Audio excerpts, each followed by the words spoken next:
Assalamualaikum warahmatullahi wabarakatuh. Kembali lagi bersama saya Lutfi Hamliana di channel Gudang Ilmu Otomotif. Di sini saya akan memberikan penyebab CDA mati gitu ya. Di antaranya karena aki lemah gitu ya. Kenapa aki lemah mempengaruhi CDI? Itu karena supply dari aki itu membantu CDI gitu ya untuk di DC, atau kalau AC itu nggak apa-apa karena kalau AC itu satu arah gitu ya. Terus kedua, di koil rusak. Kenapa koil rusak bisa menyebabkan aki mati?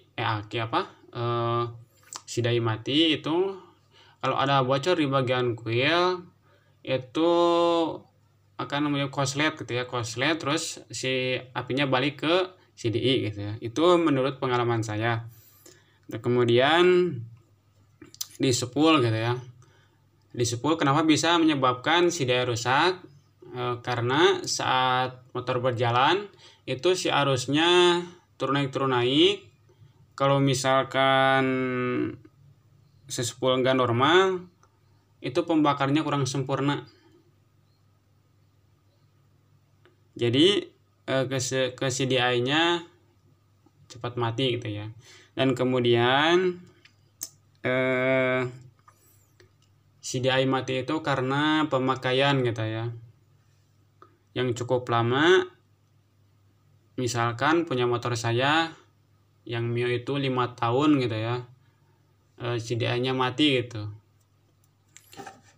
Yang kedua itu dari komponen akinya gitu, dari komponen CDI-nya guys. Kalau misal kita menggunakan CDI yang mahal, otomatis akan awet. Tetapi kalau kita menggunakan CDI yang murah, itu akan cepat mati dan pembakarannya kurang sempurna gitu ya. Mungkin banyak yang bertanya, kalau kita pakai CDI yang mahal, tenaga motornya itu akan bertambah? Enggak. Kalau CDI itu fungsinya untuk menyempurnakan pembakaran gitu. Terus ini sebagai tambahan ya, kalau CDI mati biasanya yang matinya di komponen yang ini guys, yang merah gitu ya. Saya kurang tahu namanya. Kalau ukuran standar CDI itu biasanya 100